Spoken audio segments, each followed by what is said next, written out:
Bismillahirrahmanirrahim. Assalamualaikum warahmatullahi wabarakatuh. Perkenalkan, nama saya Fasil Piandiani dari program studi PGMI Fakultas Ilmu Keislaman Universitas Islam Al-Hiyah Kuningan. Di sini saya akan menjawab soal UAS dari mata kuliah Pengantar Ilmu Tafsir dengan dosen pengampu Bapak Agus Jamzam Nur MPD. Pertanyaan pertama, apa judul makalah kelompok pertama? Sebutkan ayat dan surat apa yang dibahasnya, serta bagaimana tafsiran atau penjelasannya. Jawabannya, yaitu tentang pengertian, perbedaan ilmu tafsir, tafsir dan takwil, yaitu Quran Surat Al-Furqan ayat 33. Yang tafsirannya yaitu dalam tafsir Al-Madinah Al-Munawwarah atau Markaz Takdim Al-Quran, yakni Muhammad tidaklah orang-orang musyrik membuat perumpamaan atau permintaan yang aneh seperti usul-usulan mereka itu, melainkan kami akan mendatangkan kepadamu jawaban yang hak untuk menjawab dan menghadapi hal itu, yakni penjelasan yang paling baik dalam menyelesaikan perkara yang mereka bawa. Kemudian nomor 2, judul makalah kelompok 2-5 dan berikan penjelasan singkatnya. Kelompok 2 yaitu fase-fase perkembangan pada masa Nabi dan sahabat. Tafsir pada masa ini belum terlalu dibutuhkan dan disampaikan secara lisan. Belum terlalu dibutuhkan karena pada saat itu kan Nabi Muhammad masih hidup. Jadi ketika para sahabat masih belum paham tentang satu ayat, maka para sahabat langsung bertanya kepada Nabi Muhammad SAW. Karena juga para sahabat banyak yang menyaksikan dan tahu tentang asbabun nuzul dan turunnya Al-Quran tersebut. Yang kedua, dari kelompok 3 masih tentang fase-fase perkembangan pada masa tabi'in. Pada masa tabi'in ini penulisan digabung dengan penulisan hadis. Sumbernya bersumber dari Al-Quran, sunnah Nabi, pendapat para sahabat, dan juga pendapat para tabi'in, dan juga ada pendapat dari Israiliyat. Terus kelompok 4 yaitu masa kodifikasi.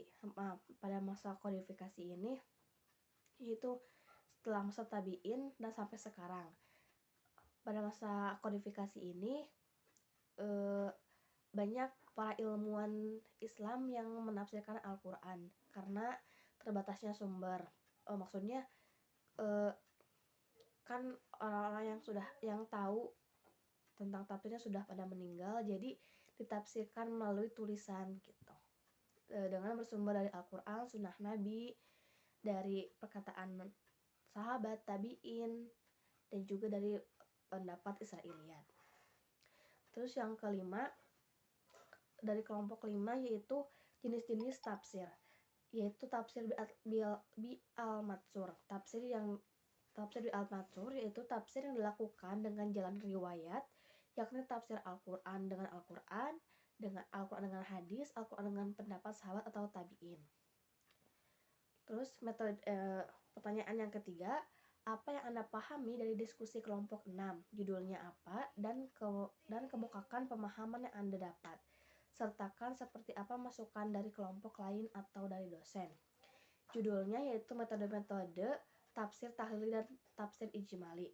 Tafsir tahlili adalah tafsir yang mengkaji ayat-ayat Al-Quran secara menyeluruh dari segi makna, dari segi dan maknanya, ayat demi ayat, surat demi surat, yaitu berurutan dari mushaf.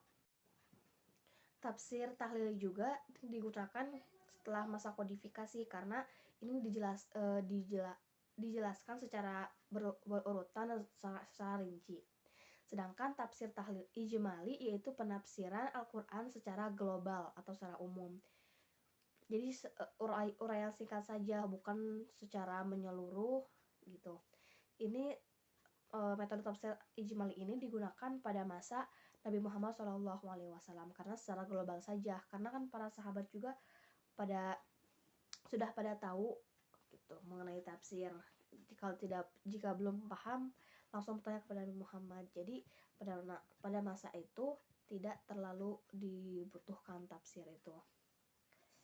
Terus tidak ada masukan dari kelompok lain atau dari dosen, hanya berdiskusi saja, yaitu tentang ciri-ciri tafsir ijmali dan tafsir tahlili, mengenai pendapat Israiliyat, dan juga ada tambahan dari dosen, yaitu tafsir tahlili dan ijmali dipakai pada zaman kapan.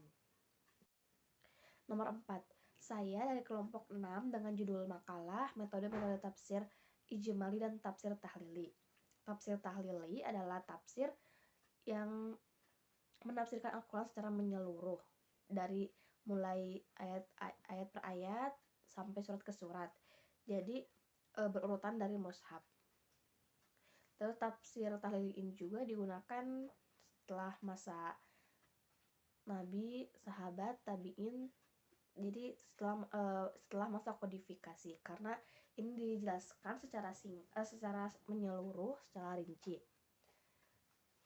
Tafsir tahlili ini juga berupa beberapa jilid buku, karena sangat terperincinya. Terus metode tafsir ijmali yaitu penafsiran Al-Quran secara menyeluruh, secara global saja atau umum. Karena tafsir ini digunakan pada zaman Nabi Muhammad gitu. Jadi udah hanya sedikit yang tidak mereka ketahui. Jadi hanya secara global saja gitu. Terus kelebihan ijmalinya yaitu mudah dipahami karena secara menyeluruh saja. Maksudnya mudah dipahami karena sangat singkat gitu. Terus hanya berupa satu jilid saja atau satu kitab saja. Contoh tafsir ijmali yaitu tafsir Jalalain yang dikarang oleh Jalaluddin As-Suyuti dan Jalaluddin Al-Mahali. Dan juga contoh dari tafsir tahlili yaitu tafsir Al-Misbah karya Quraisy Shihab. Nomor 5, perbedaan tafsir dan takwil serta contohnya. Tafsir merupakan suatu usaha untuk mengungkapkan suatu makna yang tersembunyi dari sebuah ayat. Sedangkan takwil adalah mengembalikan sesuatu pada makna yang sebenarnya, yaitu menerangkan yang dimaksud dalam ayat Al-Quran. Tafsir sifatnya lebih umum dari takwil. Tafsir menyangkut seluruh ayat, sedangkan takwil hanya berkenaan dengan ayat-ayat yang mutasyabihat atau yang samar dan perlu penjelasan. Tafsir menerangkan makna ayat dengan pendekatan riwayat, sedangkan takwil dengan pendekatan dirayat. Tafsir yaitu ayat-ayat yang tersirat, sedangkan takwil adalah ayat-ayat yang tersurat. Sekian jawaban UAS mata kuliah pengantar ilmu tafsir dari saya, kurangnya mohon dimaafkan. Wassalamualaikum warahmatullahi wabarakatuh.